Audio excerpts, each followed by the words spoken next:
Clase de hoy vamos a hablar un poco sobre ya el origen de los vertebrados.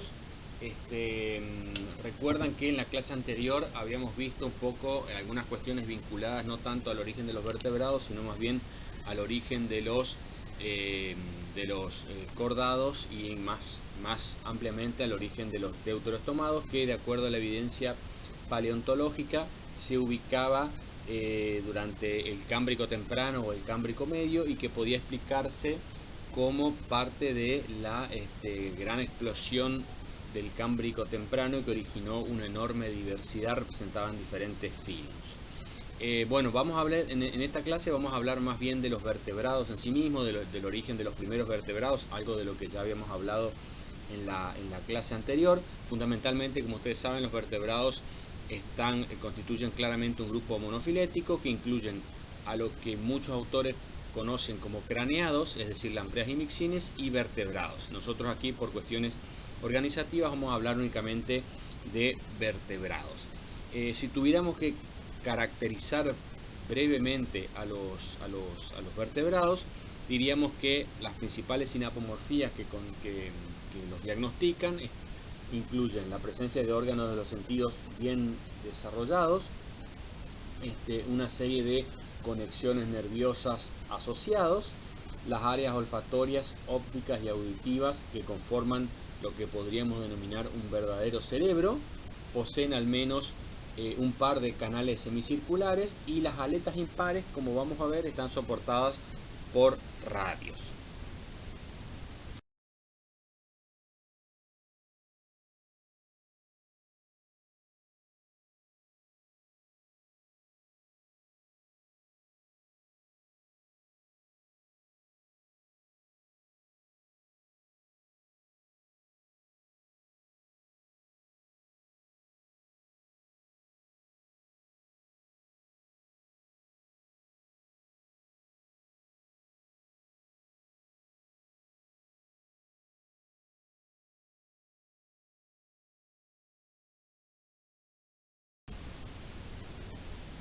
Una cuestión importante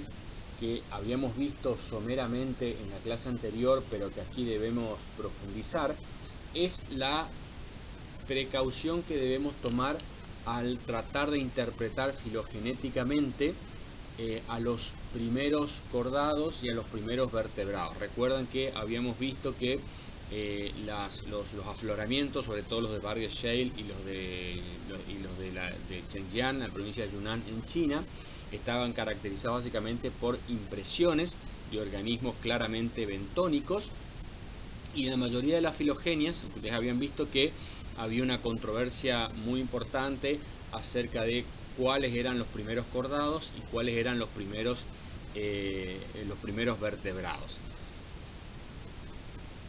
Parte de esta problemática, es decir, la problemática que tienen los autores, los paleontólogos que trabajan con estos organismos del Cámbrico, está dada básicamente por la interpretación que le dan los diferentes grupos de investigación a los diferentes caracteres, ¿no? Y es así que ustedes ven que consistentemente estos organismos cámbricos siempre caen en la mayoría de los análisis filogenéticos muy bajo en la topología de los distintos árboles. Nosotros hasta hace muy poco tiempo atrás pensábamos que cuando un organismo moría y comenzaban los procesos de descomposición, la pérdida de información filogenética que teníamos con el paso del tiempo era una cuestión básicamente aleatoria, es decir, que los caracteres se iban perdiendo en forma aleatoria. Sin embargo, a partir del año 2010 y con otros experimentos tafonómicos que lo corroboraron, lo que vimos básicamente es que cuando un organismo muere, la pérdida de caracteres, es decir, la pérdida de información filogenética que nosotros podemos extraer de esos organismos, no se da al azar, sino más bien que tiene un orden filogenético. De hecho, en estos experimentos que se hicieron básicamente con anfioxos y lampreas, lo que observaron los autores es que a medida que los animales se iban descomponiendo, se iban perdiendo primero los caracteres más derivados, es decir, aquellos caracteres que nos dan más información filogenética. De hecho, a medida que los autores iban relevando caracteres, iban armando distintos árboles filogenéticos, estos organismos iban perdiendo, iban cayendo cada vez más en posiciones cada vez más basales dentro de los cladogramas. De hecho, por ejemplo, en el anfioxo, lo primero que cayó, lo primero que desapareció de los organismos fueron básicamente aquellos que permitían su inclusión como cefalocordados, los caracteres propios de los cefalocordados. Entonces esto nos lleva a tener mucho cuidado o empezar a reinterpretar muchos de los caracteres que vemos en estas impresiones cámbricas, porque probablemente muchos de estos cordados o vertebrados que nosotros interpretamos como basales actualmente en realidad sean formas mucho más derivadas. Lo que sucede es que en el proceso de pasaje de la biosfera a la litósfera, es decir, en el proceso de fosilización, se perdieron los caracteres que brindan más información, que son los caracteres más derivados, y quedaron los que brindan menos información, que son los caracteres más primitivos o plesiomórficos.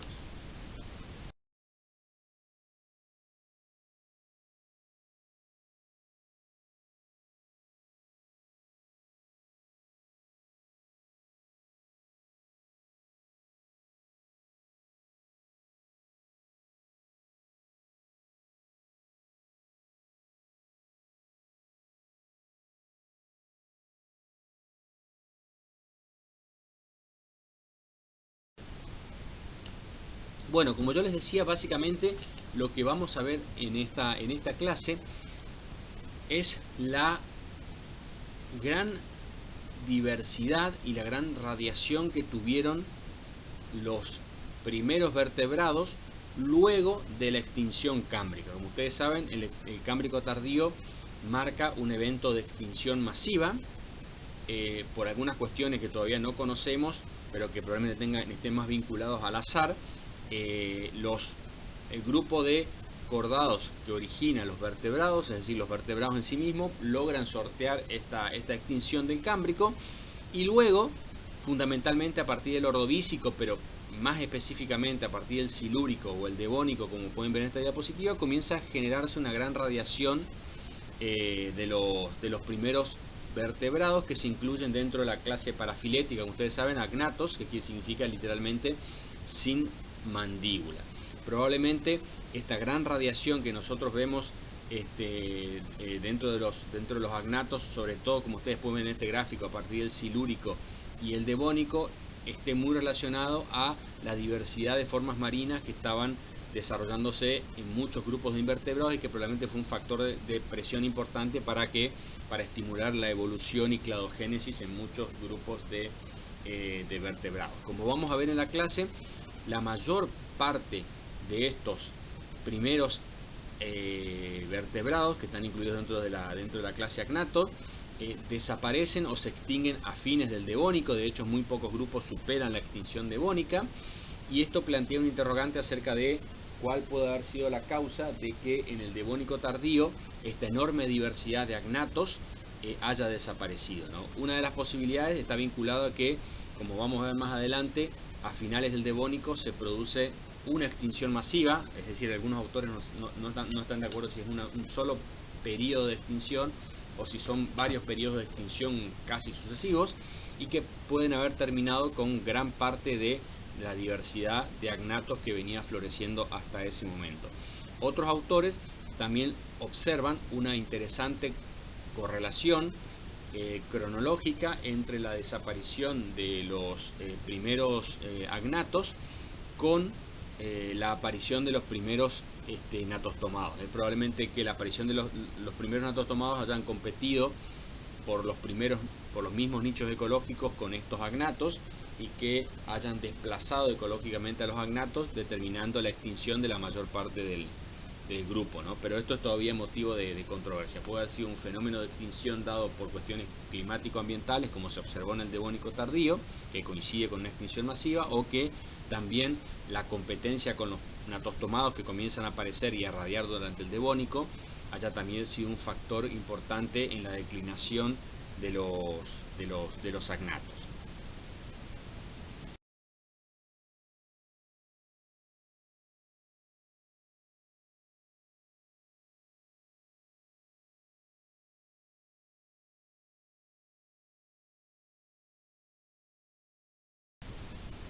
Bueno, entonces lo que vamos a ver hoy acá básicamente está relacionado con ya los primeros vertebrados.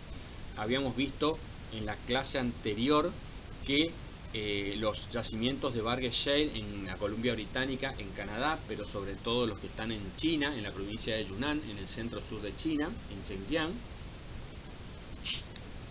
han dado origen han provisto de los vertebrados más basales y más antiguos que conocemos, que están ubicados dentro del clado de los Mylocunmingios. Básicamente había dos géneros, Mylocunmingia y Hycowictis, que eran los primeros vertebrados y nos indicaban que estos vertebrados tenían sus primeros registros en el Cámbrico temprano o en el Cámbrico medio, cerca de los 520 o 530 millones de años. Otro grupo importante posterior al de los Mylocunmíngidos y que forma parte de esta gran radiación postcámbrica que comienza en el Ordovícico muy tímidamente, pero que en el Silúrico y en el Devónico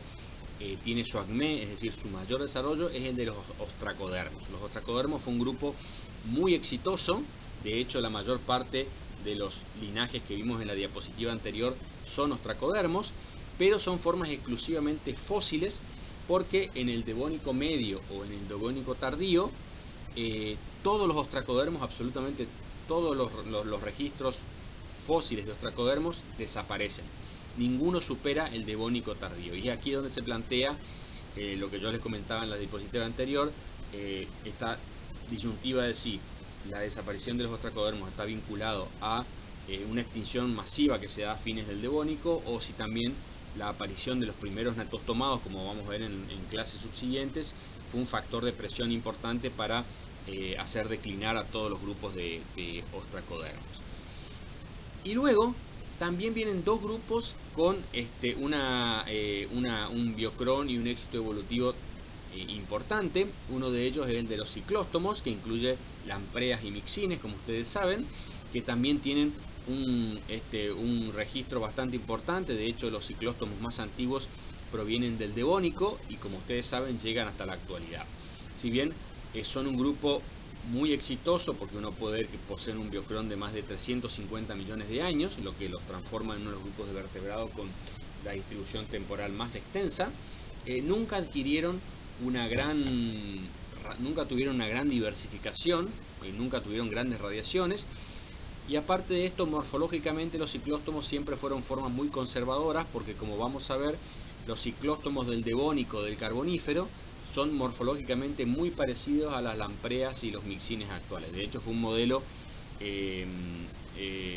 tan exitoso que no necesitó cambios a lo largo de toda su historia evolutiva. Pero, como les decía, es un grupo que nunca tuvo una diversificación tan importante como si sufrieron, por ejemplo, los ostracodermos. Y el otro grupo que vamos a ver, que fue un grupo muy enigmático, es el de los conodontes. Como habíamos visto muy someramente en la clase anterior, los conodontes también hoy en día sabemos que son un grupo muy exitoso de vertebrados. De hecho, son uno de los vertebrados más antiguos que conocemos, porque los registros más antiguos de conodontes también vienen del Cámbrico tardío, e incluso algunos grupos de conodontes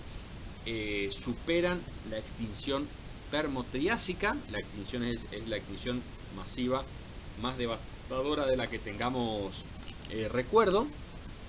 y llegan incluso hasta el Triásico tardío en aproximadamente 220 millones de años. Eso indica que los conodontes tuvieron un biocrón de aproximadamente 300 millones de años, y junto con los ciclóstomos pueden ser considerados como dos de los linajes de vertebrados con mayor éxito temporal. Y junto con Anatolepis, representados por estos fragmentos que vemos aquí abajo, son los primeros vertebrados que muestran la presencia de tejido óseo. Habíamos visto que ahora sabemos, gracias a los hallazgos del Cámbrico temprano y Cámbrico medio de China, que la presencia de hueso es un evento bastante posterior en la historia evolutiva de los vertebrados, en tanto los primeros vertebrados que conocemos, que son los Mylocunmíngidos, aparecen en el Cámbrico medio, pero el hueso que se ve en los conodontes y en Anatolepis aparece recién en la parte más tardía del Cámbrico. Eso significa que hay aproximadamente unos 20 millones de años en donde los primeros vertebrados todavía no desarrollaron hueso.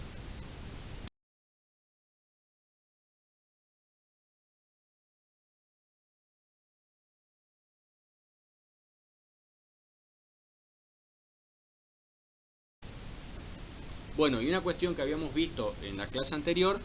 y que conviene repasar aquí es el hecho de que durante el Cámbrico temprano tenemos una gran explosión de diversidad. Como habíamos dicho que dos de las variables más importantes es que probablemente gran cantidad de los nichos o de las zonas adaptativas todavía estaban vacantes, y eso permitió la gran radiación que vimos en el Cámbrico temprano, una radiación de una magnitud que no veremos luego en momentos posteriores. Y también es probable, algunos autores sugieren que, algunos genetistas sugieren que el material genético tenía, entre comillas, cierta flexibilidad que permitió la aparición de diseños corporales totalmente nuevos, como son los filios, ¿no? Después de este periodo ya, incluso en extinciones ultramasivas como la del Permo-Triásica, ya la diversificación se va a hacer simplemente a nivel de clases o de órdenes, pero ya no van a aparecer diseños corporales nuevos. Y otra cuestión importante vinculada al Cámbrico es que, si bien nosotros sabemos que los primeros deuteratomados, los primeros cordados y los primeros vertebrados tienen su registro en el Cámbrico temprano, Cámbrico medio, en alrededor de los 530 millones de años, sabemos que la notocorda, los organismos adquirieron notocorda hace aproximadamente unos 530 millones de años. Lo que predice el reloj molecular, lo que dicen los genetistas, es que el origen de los cordados y de los vertebrados podría estar situado en algún momento del precámbrico tardío, entre alrededor de los 700, y los más aventurados sostienen edades de entre los 1000 y 1200 millones de años. Sin embargo, todavía el registro paleontológico no corroboró esa hipótesis, esa predicción, y seguimos hoy en día sosteniendo que los primeros vertebrados, y no solamente los primeros vertebrados, sino los primeros cordados, tienen su origen en el Cámbrico y que no hay registros previos en el precámbrico.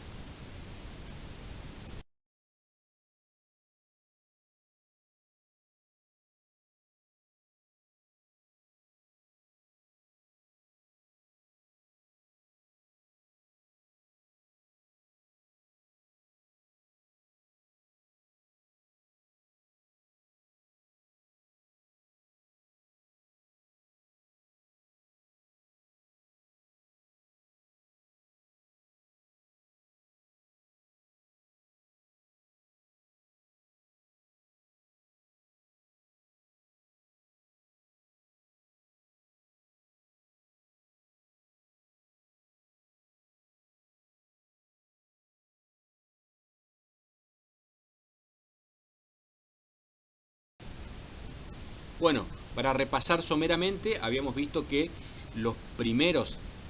hoy sabemos que hay cierto consenso en sostener que los primeros vertebrados, entonces, como habíamos dicho ya en varias ocasiones, corresponden al clado, como podemos ver en este cladograma inferior, al clado de los Mylocunmingidae, en donde básicamente en el mismo yacimiento se reconocen dos géneros distintos, ¿no? Mylocunmingia, que parece tener características un poco más primitivas que Hycowictis, que es el otro clado. Una problemática importante asociada a esto, como habíamos visto, es que por ahí la interpretación de los caracteres difiere de un autor a otro, y que habíamos visto que el proceso de pérdida de información filogenética a partir de la muerte de un animal no era una cuestión aleatoria, sino que había tenía un sentido filogenético, de lo más derivado a lo más basal perduraba, ¿no? Sin embargo, bueno, hoy en día, digamos, la mayoría de los autores sostiene que Hycowictis y Mylocunmingia son los dos vertebrados más basales, y que esta diversidad ya presente en el Cámbrico temprano o Cámbrico medio nos está mostrando que el origen de la historia evolutiva de los vertebrados debería estar situada un poco más atrás en el tiempo. En tanto, ya aquí en el Cámbrico medio observamos cierta diversidad morfológica entre Mylocunmingia y Hycowictis. Básicamente estos primeros vertebrados fueron animales de hábitos bentónicos, comprimidos dorsoventralmente, filtradores. Ninguno de estos dos, ni Hycovictis ni Mielopulmingia, superaron los 5 o 6 centímetros de longitud, y de hábitos básicamente pasivos.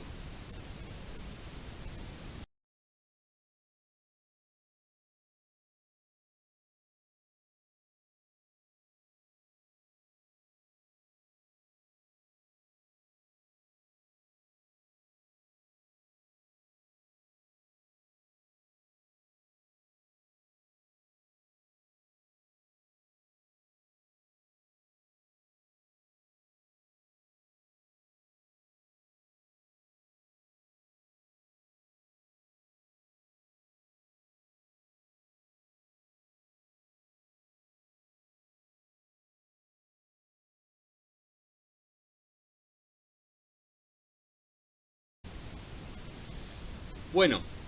habíamos dicho claramente que hoy sabemos, gracias a los afloramientos de China, que la presencia del hueso no es un sinónimo de la aparición de los primeros vertebrados, sino que aparecen los primeros vertebrados con tejido óseo aparecen varios millones de años atrás, precisamente en el Cámbrico tardío, en la parte más tardía del Cámbrico, aparecen los primeros registros de hueso. El primero de ellos corresponde a un pez agnato, del cual conocemos realmente muy poco y que se ha asignado al género Anatolepis, un pez muy pequeño, de no más de 5 centímetros de longitud, del cual en realidad se conservan estas placas óseas constituidos por una innumerable cantidad de dentículos que tienen una constitución histológica muy parecida a los dientes, a nuestros dientes, pero sabemos que corresponden a un vertebrado porque la fracción mineral de este hueso está compuesto por fosfato de calcio, que es justamente una de las sinapomorfías que presentan los vertebrados con hueso. Esto nos lleva a suponer razonablemente que Anatolepis, junto con los conodontes, son los primeros vertebrados que poseen tejidos duros. A diferencia de los conodontes, que vamos a ver más adelante y que conocemos gran parte de su morfología completa, de Anatolepis lamentablemente todavía conocemos muy poco, a excepción de estos dentículos que formaban probablemente un exoesqueleto con funciones defensivas.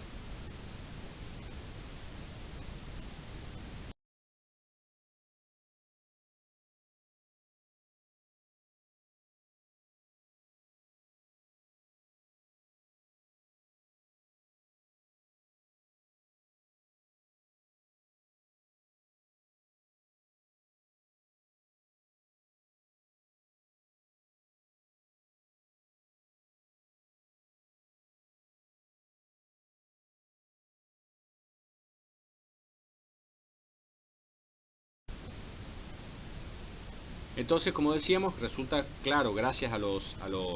hallazgos de China, que el hueso es una estructura que apareció muchos millones de años después que los primeros vertebrados, que probablemente que seguramente no tenían tejidos duros, aunque el endoesqueleto podía estar formado probablemente de cartílago,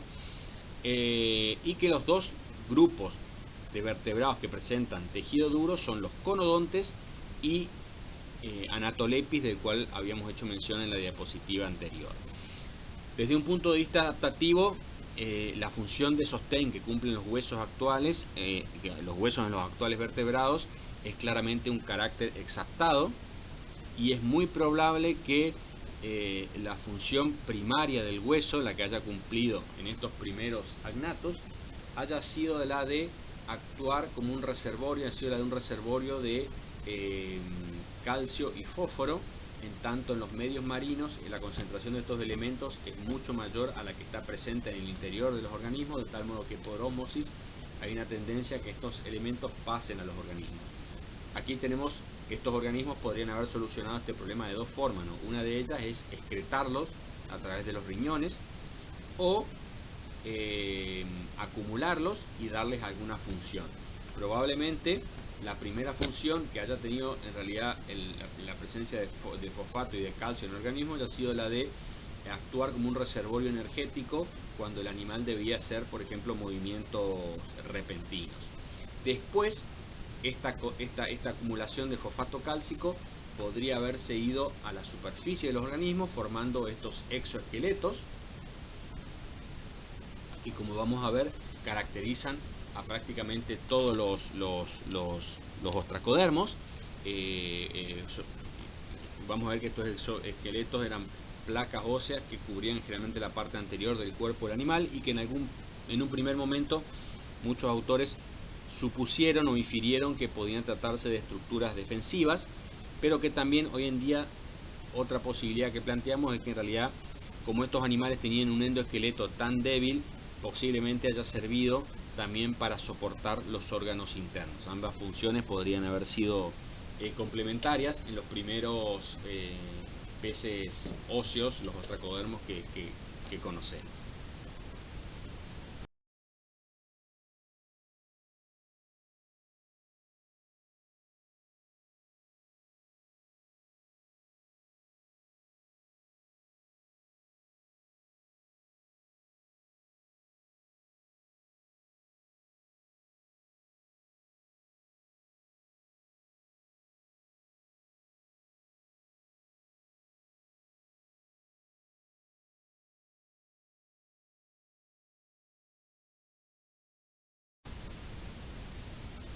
Bueno, y estos son los que nosotros mencionábamos también como los primeros,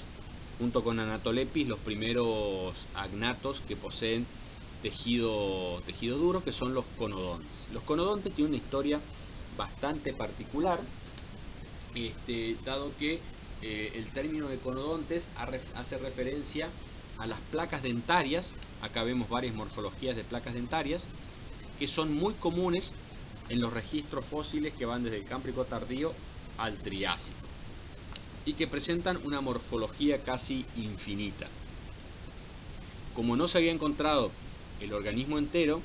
los paleontólogos supusieron con razón que se trataban de partes de un organismo al cual todavía no se había identificado con mucha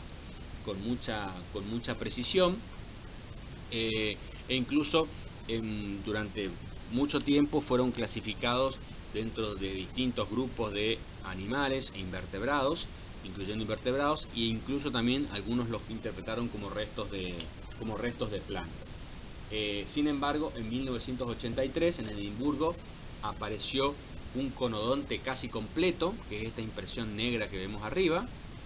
que se asigna al género Clidagnatus del Carbonífero temprano de Edimburgo, y que mostró claramente que los conodontes eran en realidad placas dentarias que se encontraban dentro de la boca de un animal que, si tuviéramos que interpretarlo actualmente, sería muy parecido a un mixín. Cuando comenzamos a estudiar, luego aparecieron registros de conodontes más completos, aparecieron 9 o 10 especímenes casi completos, los que nos dio una idea muy clara de toda la diversidad morfológica que presentaban estos conodontes, y que a su vez presentaban no solamente caracteres típicos de los cordados, que los incluían dentro de los cordados, entre ellos la presencia de un cordón nervioso dorsal, notocorda, miómeros y una aleta caudal, sino que también presentaba sinapografías que se consideran derivadas dentro de la evolución de los vertebrados. Entre ellos, un cráneo bastante bien desarrollado frontal a la notocorda, una musculatura ocular extrínseca, y dos caracteres muy importantes es la presencia de aletas caudales con soportes radiales, es decir, con radios, algo ya que no habíamos visto en ningún otro grupo de vertebrados basal. Desarrollaron también dos tipos más de tejidos calcificados, aparte del hueso, que es la dentina y el esmalte, y los ojos se encontraban bien desarrollados. Estas son características que nos muestran claramente que los conodontes son formas, no solamente son cordados, sino que también son vertebrados, y no solamente que son vertebrados, sino que son vertebrados mucho más derivados, que ocupan posiciones más altas en los árboles filogenéticos de lo que nosotros pensábamos hasta hace unos pocos años atrás. De hecho, cuando ustedes miran este cladograma, van a ver que los conodontes aparecen como formas más derivadas que los milocunmíngidos y más derivadas que los mixinoideos y los petromizontios, es decir, que los ciclóstonos. Una cuestión bastante fascinante de los conodontes tiene que ver justamente con sus placas dentarias, que muestran una morfología asombrosa. De acuerdo, cada grupo tiene una morfología de placa dentaria que claramente tenía una función activa en la alimentación de este animal. Incluso algunas placas dentarias muestran una serie de canales internos que suponen que permitían a estos animales inocular veneno a sus presas. Es así que muchos autores sugirieron que algunos grupos de conodontes podrían haber sido activos predadores, aunque una hipótesis, una evidencia que choca contra esta interpretación es que la mayoría de los conodontes tienen los ojos de ubicación bien lateral, lo que no es congruente con la posición de los ojos que ocuparían en un predador, ¿no? Pero aún así los conodontes se transforman, por lo tanto, con estos nuevos hallazgos en vertebrados bastante derivados dentro de todo el árbol de la historia evolutiva de los vertebrados, y con una diversidad asombrosa y una distribución cronológica también asombrosa, porque van desde el Cámbrico tardío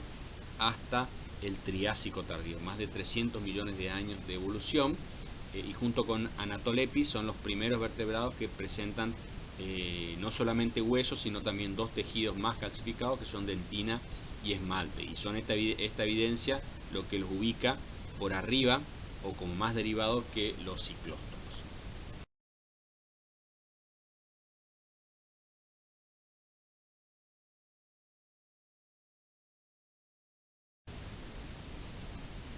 Bueno, esta es una reconstrucción tridimensional de la región bucal de Clidagnatus, donde se muestra, ustedes ven esta especie de cubo, cómo se ubicaban en distintas partes de la boca las diferentes morfologías de placas dentarias, que claramente cada una cumplía una función específica.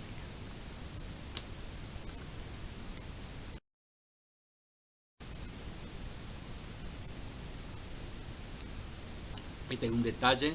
de algunas de las placas dentarias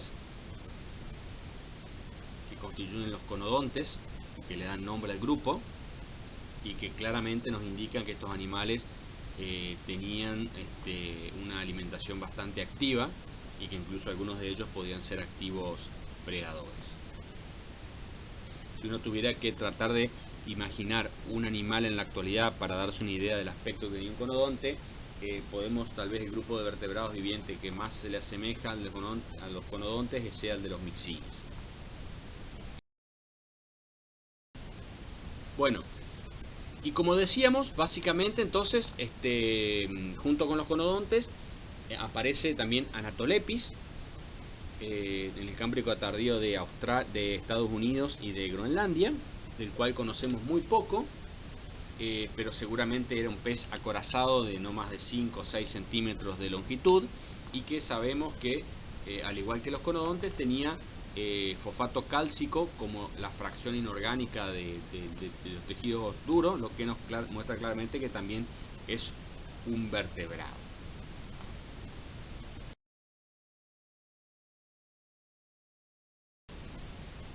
Bueno, entonces lo que estamos viendo hasta ahora, como para hacer una especie de repaso y organizarnos, básicamente lo que vamos a ver ahora es básicamente la evolución entonces de tres grupos: ostracodermos, esas formas exclusivamente fósiles que aparecen entonces primero tímidamente con Anatolepis en el Cámbrico tardío. Luego en el Ordovícico lo que tenemos es una especie de gap en cuanto a los registros. Hay muy pocos registros de agnatos en general, pero ya el silúrico y el devónico marca la diversificación de los agnatos, fundamentalmente representados por los ostracodermos. También ya en el devónico aparecen los primeros registros de ciclóstomos, y junto con estos grupos habíamos dicho que aparecían también los conodontes, ¿no? De todos estos tres grupos, claramente el que más El que alcanzó una mayor diversificación es el de los ostracodermos, que como habíamos dicho, aparecen con anatolepis muy tímidamente en el Cámbrico tardío. El Ordovícico parece haber sido un momento de estabilidad evolutiva para los ostracodermos, pero como vamos a ver en las filminas subsiguientes, el silúrico y el devónico marca la diversificación de los ostracodermos. Los ostracodermos desaparecen en el devónico tardío. No sabemos si fueron víctimas de una extinción masiva que sea en el devónico tardío, o si también fueron víctimas de la competencia que tuvieron que establecer por los recursos con los primeros natostomados.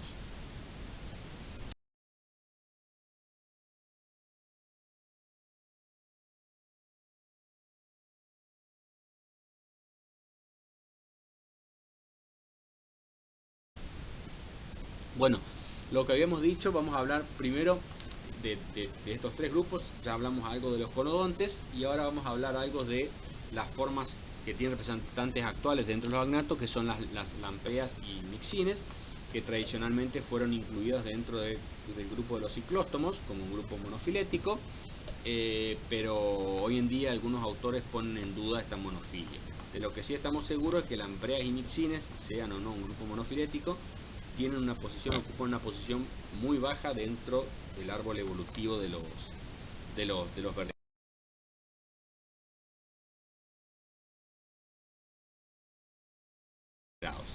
Y de hecho, aquí lo que mostramos básicamente son algunos de los registros más antiguos que conocemos de ciclóstomos, tanto lamprea como mixines. Y lo que nos muestra el registro fósil es que nos muestra dos cosas. Uno, que el modelo morfológico, el diseño corporal de lampreas y mixines es muy conservado en el tiempo, porque de hecho algunos ejemplos como Jardistela del Carbonífero, Priscomyson y Mixidineus del Devónico, que representan también los registros más tempranos, más antiguos, muestran básicamente la misma morfología que las formas actuales, ¿no? Así que como es un grupo que no tiene tanta importancia paleontológica, lo vamos a tratar muy someramente.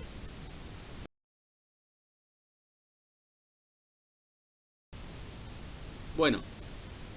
y ya volviendo al grupo que realmente nos interesa, porque es el grupo que alcanza la mayor diversificación, vamos a hablar rápidamente de las dos grandes agrupaciones de ostracodermos. Estas agrupaciones no son grupos monofiléticos, porque hoy en día se sabe que no lo son, pero que de alguna forma para cuestiones organizativas a nosotros nos sirven. Básicamente reconocemos dos grandes grupos: el de los teraspidomorfos o diplorrinos, por la presencia de dos narinas, o el de los cefalaspidomorfos, también conocidos como monorrinos, por la presencia de una sola narina de ubicación media y en contacto con el canal hipofisial. Hoy sabemos que estos grupos no son grupos naturales, pero a nosotros, a los efectos didácticos, los vamos a seguir tratando de esta forma. Dentro de los teraspidomorfos o diplorrinos vamos a encontrar cuatro grupos: los arandáspidos, los astráspidos, los heterostráceos, los teledóntidos, los osteostráceos, los galeáspidos y, dentro de los cefalospidomorfos vamos a encontrar a los osteostráceos, galeáspidos y anáspidos. De estos tres grupos, el que se encuentra resaltado en rojo, que es el de los osteostráceos, es tal vez el que tenga mayor importancia evolutiva, porque la mayoría o muchos autores coinciden en ubicar a los osteostráceos como el grupo hermano de los natostomados.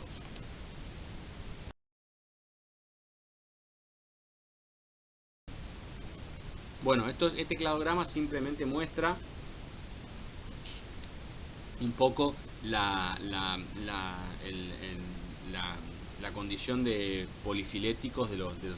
dos grandes grupos que hemos visto, porque ustedes ven, fíjense, los arandáspidos y los teledóntidos aparecen en grupos distintos. Este es un cladograma más actualizado. Bueno, de paso pueden ver la ubicación basal de los milioconmíngidos, la posición basal también de mixinoideos y petromizóntidos, y la posición bastante derivada de los conodontes.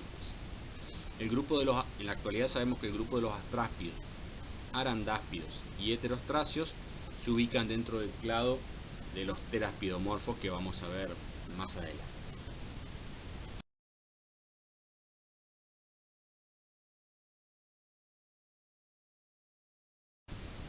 Bueno, vamos a hablar entonces un poco de la diversidad que alcanzaron los ostracodermos luego de su aparición con Anatolepis. Bueno, uno de los órdenes más basales, luego de Anatolepis, está representado por el orden de los arandáspidos. Habíamos dicho que luego del Cámbrico, el Ordovícico comenzaba a mostrar muy tímidamente los primeros rasgos de la posterior diversificación durante el Silúrico y Devónico, y en este sentido los arandáspidos constituían uno de los grupos más antiguos. Dentro de la diversidad de arandáspidos, uno de los géneros más conocidos y que le da nombre al grupo es el género Arandaspis. Los mejores ejemplares provienen del Ordovícico medio, cercano a los 470 millones de años, de Australia. Son animales que no superaron los 15 o 20 centímetros de longitud, todos claramente de hábitos bentónicos, todos con el cuerpo muy comprimido dorso-ventralmente. La región anterior estaba compuesta por una placa dorsal que cubría toda la región anterior y dorsal del cuerpo, una placa ventral por debajo y una serie de placas branquiales que cubrían y protegían los orificios branquiales. El resto del cuerpo se encontraba descubierto o desprovisto de estas placas, y estaba solamente revestido por pequeños dentículos o pequeños escamas con una aleta caudal que obviamente era lo que impulsaba al animal a través de movimientos laterales. Una cuestión interesante ya de estos peces ordovícicos es que tanto los arandáspidos como el grupo que vamos a ver más adelante, el de los astráspidos, ya poseían un sistema de la línea lateral. Es decir, que este rasgo que presentan los peces actuales ya es una adquisición que tiene más de 470 millones de años de antigüedad. Muchos autores, la alimentación de estos primeros agnatos, lo más probable es que haya sido por filtración de detritos que haya en los fondos.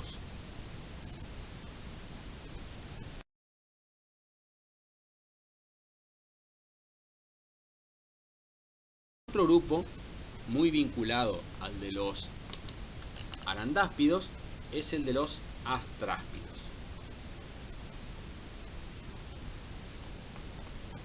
Y también bastante parecidos morfológicamente. Son también arandáspidos y astráspidos, son parte de esta primera radiación ordovícica que tiene sus raíces en el Cámbrico tardío con Anatolepis. Básicamente en los astráspidos, por ejemplo el género Astraspis, que viene también del Ordovícico medio de América del Norte, de una edad bastante parecida a la de los arandáspidos, lo que observamos es básicamente lo mismo, ¿no? La presencia de una gran placa dorsal que puede estar ornamentada en mayor o menor grado, una placa ventral y a los laterales una serie de placas branquiales de menor tamaño que cubren y protegen los numerosos orificios branquiales que tenían estos animales. Todos estos forman parte de una radiación, arandáspidos y astráspidos forman parte de una radiación claramente ordovícica.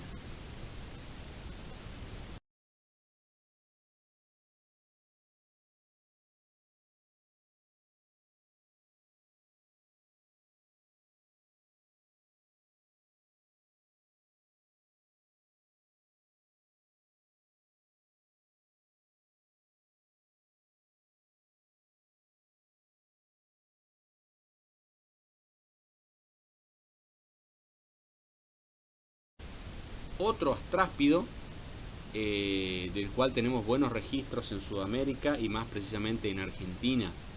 y en Bolivia, en el Ordovícico medio de Argentina y Bolivia, está representado por el género Sacabambaspis, dado que los primeros materiales de estos peces, de estos agnatos, provienen de la región de Sacaba, en el centro sur de Bolivia, muy cerca de Cochabamba. La morfología que vemos también en Sacabambaspis es básicamente la misma que habíamos visto en Astraspis, es decir, una placa dorsal de gran tamaño que cubre toda la región anterior y dorsal del cuerpo del animal, una placa ventral. En Sacabambaspis también se ve claramente el sistema de la línea lateral, los pequeños orificios que constituyen el sistema de la línea lateral, una serie de placas orales en la región anterior y las órbitas ubicadas en una posición claramente frontal. El resto del cuerpo del animal está protegido por una serie de pequeñas escamas bastante desarrolladas dorso-ventralmente, ubicadas en una o dos hileras.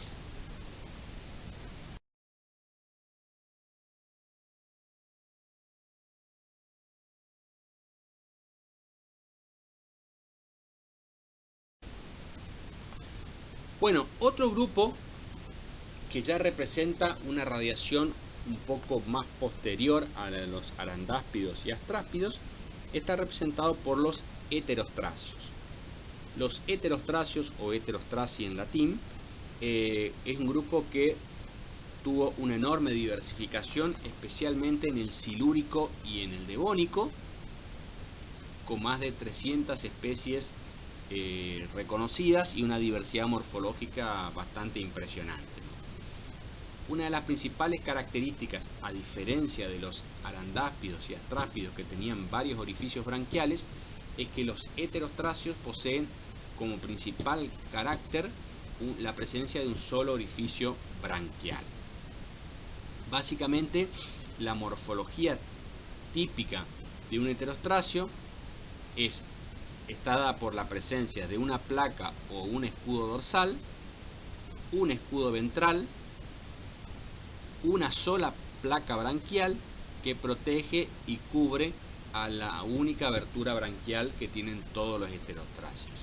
Y el resto del cuerpo, como habíamos visto en los grupos anteriores, está desprovisto de este exoesqueleto y se encuentra recubierto por una serie de escamas de gran tamaño, finalizando en una región caudal, la cual a través de movimientos laterales generaba el impulso del animal. La mayor parte, todos los arandáspidos y astráspidos eran animales relativamente pequeños, dijimos que ninguno de ellos superaban los 20 centímetros de longitud, de hábitos claramente bentónicos y posiblemente todos filtradores. Pero dentro de los heterostráceos vamos a ver que por primera vez en la historia evolutiva de los vertebrados aparecen formas ya de gran tamaño, incluso algunos que llegaron a medir casi 2 metros de longitud.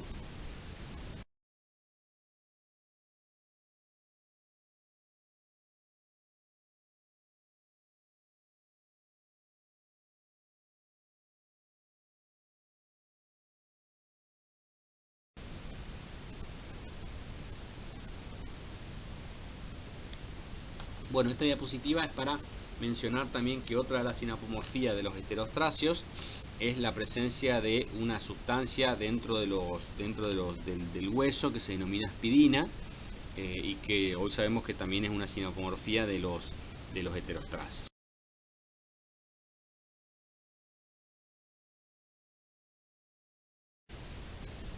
Bueno, la aspidina en realidad no está solamente dentro de los heterostráceos, sino que en realidad es la principal sinapomorfía que sustenta la monofilia de los pteraspidomorphi, que hoy sabemos que incluyen a los astráspidos, arandáspidos y heterostráceos.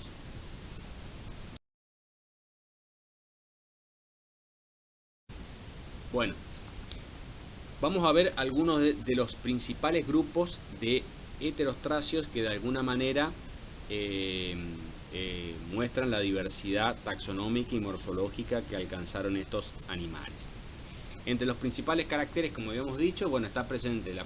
casi todos presentan una placa bastante desarrollada de posición dorsal,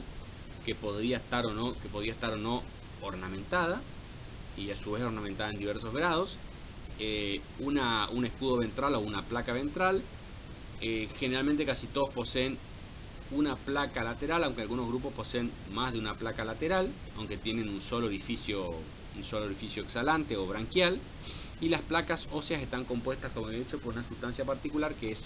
exclusiva de los terapidomorfos y por lo tanto presente en los heterostráceos, que es la aspirina. Bueno, es un grupo que tuvo básicamente silúrico y devónico. De hecho, algunos de los grupos que desaparecen en el devónico medio o devónico tardío son también los heterostráceos, posiblemente como desplazados por desplazamiento competitivo con los primeros natostomados. Bueno, uno de los grupos que muestra una morfología más típica es la de los ciatáspidos. Los ciatáspidos, como por ejemplo el género Anglaspis, se caracterizan por poseer un escudo dorsal, como habíamos visto recientemente, una sola placa branquial que conecta o que se ubica entre el escudo dorsal y el escudo ventral. La boca tiene una posición bastante ventral, la órbita está relativamente poco desarrollada y el resto del cuerpo del animal está libre de estas placas. Otro grupo que nos muestra un poco la diversidad morfológica que tuvieron los heterostráceos es el de los anfiáspidos. Uno de los géneros mejor conocido de anfiáspidos está dado por el género Eglonaspis, en el cual nosotros acá lo que observamos es una especialización extrema hacia la vida dentro de enterrado en los fondos de los cuerpos de agua, ¿no? En el caso de Eglonaspis lo que observamos es el desarrollo, todo el cuerpo queda dentro del escudo dorsal, que se fusiona totalmente. La boca está en el extremo más adelgazado, más puntiagudo, de posición ventral. Estos animales no tuvieron más de 10 o 15 centímetros de longitud, muy comprimidos dorso-ventralmente, lo que nos indica claramente que Eglonaspis era un agnato que estaba claramente adaptado a vivir enterrado en el fondo. Otro grupo que tuvo una gran diversificación es el de los teráspidos. Es un grupo también casi, los primeros registros son del silúrico más tardío y llega hasta el devónico medio. Se reconocen más de 25 géneros de teráspidos. Uno de los más conocidos y que de hecho le da nombre al género es el de Teraspis, en el cual lo que podemos observar básicamente es la presencia de una placa dorsal, como habíamos visto hasta ahora, una placa ventral, una sola placa branquial protegiendo y cubriendo al orificio branquial. Por delante tiene una placa orbital que protege a la órbita, que es de muy pequeño tamaño, una placa rostral que se extiende por delante. Por detrás podemos ver una espina dorsal y el resto del cuerpo libre de estas placas, simplemente recubiertos por pequeños dentículos, con una aleta caudal que desarrolla un lóbulo ventral más desarrollado que el lóbulo dorsal. Después tenemos otro grupo muy interesante que es el de los amosteidos, que son los grupos que yo les decía que dentro de estos agnatos muestran los mayores tamaños corporales de los que se tenga registro de los vertebrados en ese momento. De hecho, un género bien conocido es Drepanaspis, que llegó a medir entre 1,5 y 2 metros de longitud, un tamaño corporal apreciable para un animal del silúrico y del devónico. Y lo que muestra claramente Drepanaspis es que es un animal claramente bentónico, porque su cuerpo se encuentra muy comprimido dorso-ventralmente. Lo que observamos básicamente es la presencia de un escudo dorsal reducido en tamaño con respecto a los otros grupos que habíamos visto previamente, y las placas branquiales que se ubican o que se encuentran bastante expandidas lateralmente, y rodeando a esta placa dorsal se encuentra una serie de pequeñas escamas denominadas peceras. El resto del cuerpo del animal se encuentra libre de estas placas y está cubierto por pequeños dentículos. Como hemos dicho, estos animales son claramente animales bentónicos, filtradores, y tuvieron la particularidad de haber alcanzado los tamaños corporales más conocidos, más importantes para el devónico.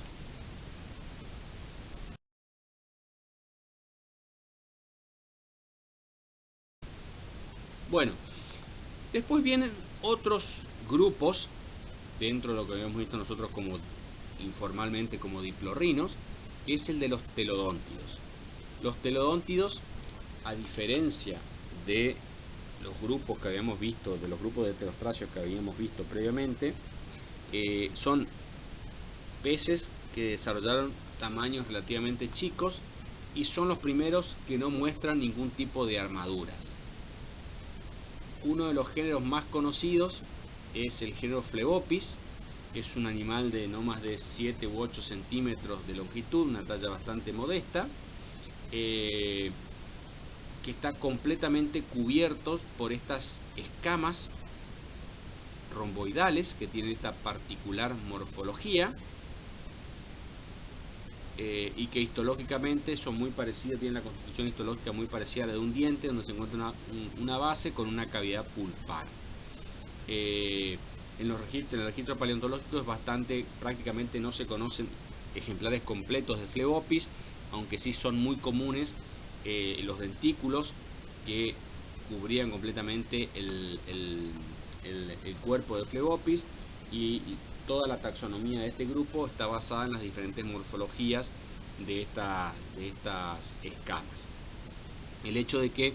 Phlebopis tenga y muchos teledóntidos tengan la boca en una posición tan frontal como vemos aquí, sugiere para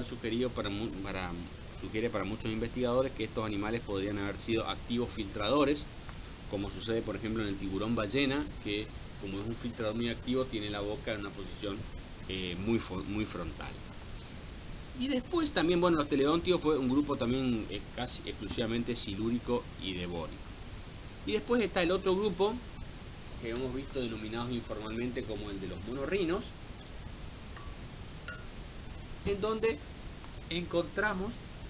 a un grupo que también, como en el caso de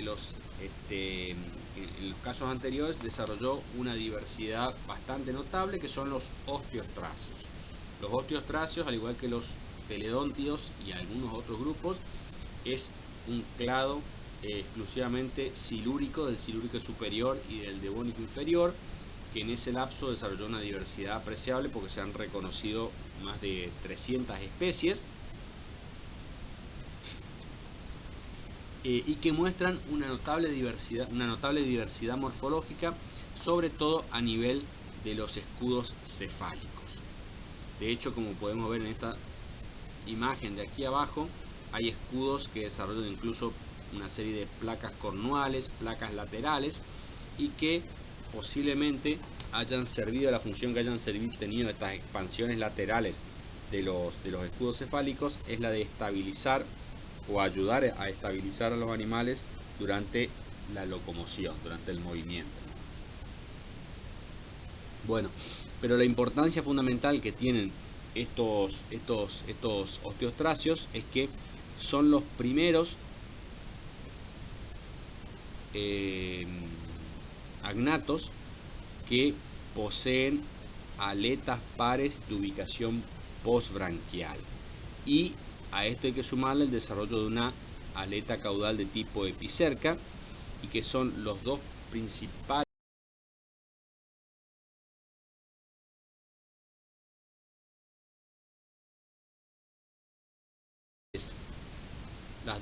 características que los vinculan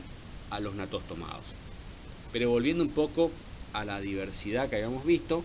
otro grupo importante es el de los galeáspidos. Los galeáspidos son también un grupo bastante diverso, que también poseen una gran diversidad de escudos cefálicos, como podemos ver en esta imagen de arriba. Son propios, los mayores registros se encuentran en el devónico y silúrico de lo que hoy es China y Vietnam. presentan, como en el caso anterior, como en el caso de los osteostracios, también una gran cantidad de morfología de los escudos cefálicos, que como en el caso anterior también estas expansiones laterales podrían haber cumplido la función de estabilizar a los animales durante la natación. Y después aparece otro grupo que, como en el caso de los teledóntidos, el cuerpo no está recubierto por placas óseas, que es el de los anáspidos. Los anáspidos también fueron un grupo bastante diverso. Algunos llegaron a alcanzar aproximadamente unos 20 o 25 centímetros de longitud. Son animales bastante comprimidos lateralmente, que en el caso de los teledóntidos también tienen la boca de posición bastante frontalizada, lo que indica también que podrían haber sido activos filtradores.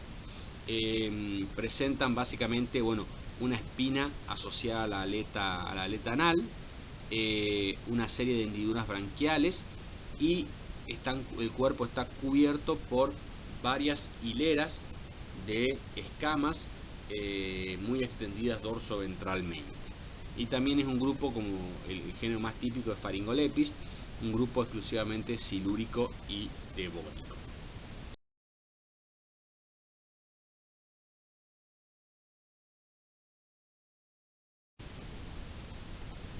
Bueno, esto es simplemente para mostrar lo que veníamos hablando. Esto es Sacabambaspis, que es una cosa que no... Esto es uno de los fósiles que se ven en uno de los mejores fósiles preservados, pero lo más importante de aquí es lo que este cladograma muestra de alguna forma la evolución de las aletas caudales en la historia evolutiva de los cordados y los vertebrados, pasando de una aleta caudal homocerca en los cefalocordados, miloculmíngidos, hasta que en los osteostracios y en los natostomados lo que aparece, y lo que de alguna manera sustenta la monofilia de estos grupos, es la presencia de una aleta caudal epicerca, es decir, con el lóbulo dorsal más desarrollado que el ventral, la notocorda extendiéndose dentro de este lóbulo dorsal, y las aletas pares posbranquiales, es decir, la aleta caudal de tipo epicerca y las aletas pares posbranquiales son las dos principales características que reúnen a los osteostracios con los natostomados.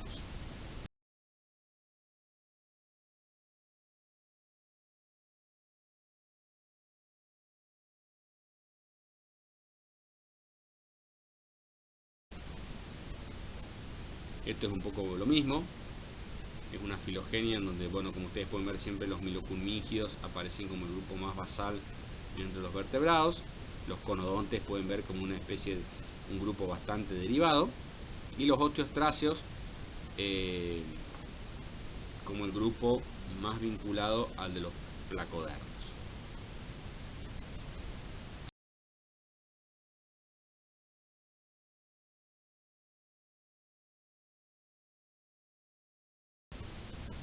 Bueno, esto rápidamente es para mostrarles, digamos que los cefaláspidos es un grupo de ostracodermos que se conoce bastante bien su anatomía interna, y una cuestión interesante está vinculada, dejando de lado estas cuestiones morfológicas más de detalle, está vinculada con la mecánica del desplazamiento de estos animales, ¿no? Porque como estos animales tenían ya una aleta caudal de tipo epicerca, entonces cuando el animal realizaba un movimiento lateral de la aleta caudal, el hecho de que el lóbulo dorsal estuviera más desarrollado que el lóbulo ventral generaba dos líneas de fuerza, una de ellas que desplazaba al animal hacia adelante, pero otra que desplazaba al animal hacia abajo. Esto fue una cuestión importante y bastante enigmática durante mucho tiempo, cómo hacían este grupo de animales para desplazarse, en tanto los movimientos caudales generaban dos líneas, generaban un movimiento hacia adelante, pero también un movimiento hacia abajo. Y en esto es que comprendemos también la función que tenían los escudos cefálicos en estos animales, porque la morfología de los escudos cefálicos junto con estas prolongaciones laterales, lo que en definitiva terminaba haciendo es equilibrar ese desplazamiento hacia abajo, de tal manera que la resultante era que cuando el animal movía la región caudal para desplazarse, terminaba yendo en línea recta y paralelo a la superficie del fondo. Y de eso hablábamos cuando decíamos que la principal función de la gran diversidad de los escudos cefálicos era básicamente la de lograr la estabilización del animal durante el desplazamiento.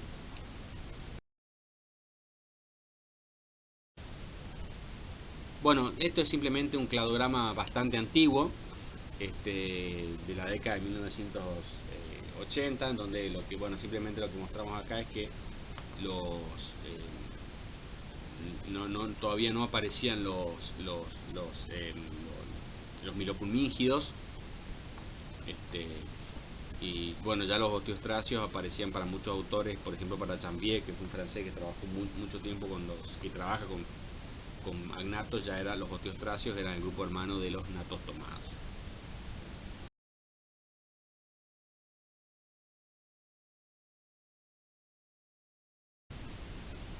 Bueno, y esto es básicamente un poco lo que vimos, resumiendo lo que hemos visto hasta ahora, ¿no? Es decir, sabemos que los primeros vertebrados aparecen en el Cámbrico medio o Cámbrico temprano, que no tienen hueso, pero que a partir del Cámbrico tardío, los conodontes y Anatolepis son los primeros que presentan tejido óseo, ¿no? Mientras que los conodontes son agnatos que tienen un biocrón hasta el Triásico tardío de más de 300 millones de años. Los ostracodermos, que comienzan su radiación con Anatolepis, muestran durante el Ordovícico, ustedes pueden ver arandáspidos y astráspidos que habíamos visto como primeras radiaciones ordovícicas, una radiación bastante modesta, pero que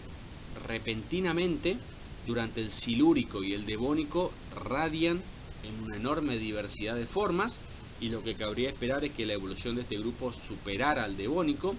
Sin embargo, esto no es así, ya que durante el Devónico tardío, grupos como los heterostracios, teledóntidos, galeáspidos, osteostracios, abruptamente sucumben y dejan de aparecer en el registro fósil. Esto nos llevó, bueno, como decíamos al comienzo, a hipotetizar que la desaparición abrupta de osteostracios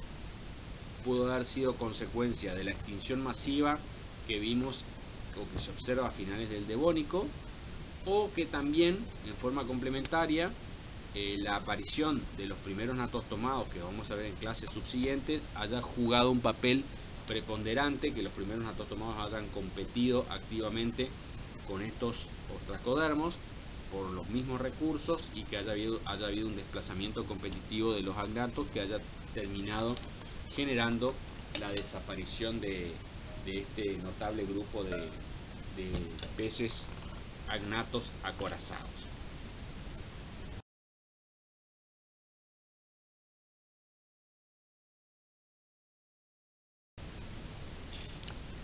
Bueno, y esto es simplemente para volver a recalcar que a diferencia de lo que pensábamos años anteriores, cuando no conocíamos a los organismos completos que conocemos como conodontes, los conodontes eran interpretados como prácticamente cualquier cosa, pero hoy en día sabemos que no solamente son cordados, sino que son vertebrados, y que aparte de vertebrados son vertebrados bastante derivados, mucho más derivados que petromizóntidos y mixinoides.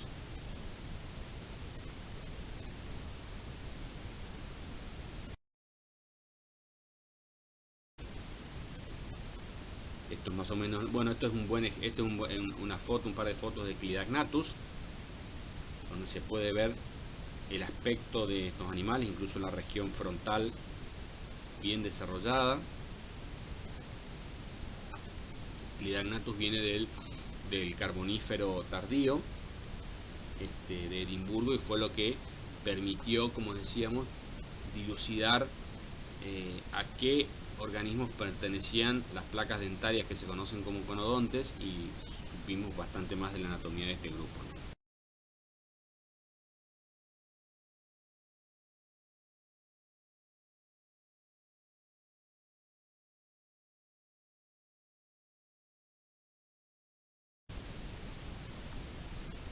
y bueno, como decíamos, tiene un cráneo en posición frontal al notocorda, una musculatura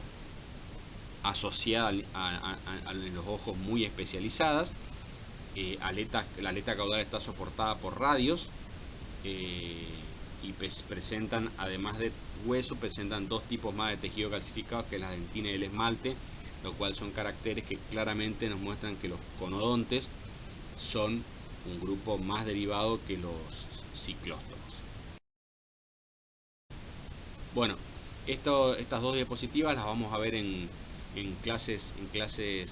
posteriores. Hoy el objetivo fue básicamente ver la evolución de los primeros peces agnatos durante gran parte del Paleozoico temprano hasta el Devónico, en donde por alguna cuestión los ostracodermos desaparecen, aunque dos grupos siguen presentes, uno de ellos hasta el Triásico tardío, que es el de los conodontes, y el otro hasta la actualidad, que básicamente son los ciclóstomos, petromizóntidos y mixinoides, aunque nunca alcanzaron a lo largo de su historia evolutiva una gran diversificación. En la clase posterior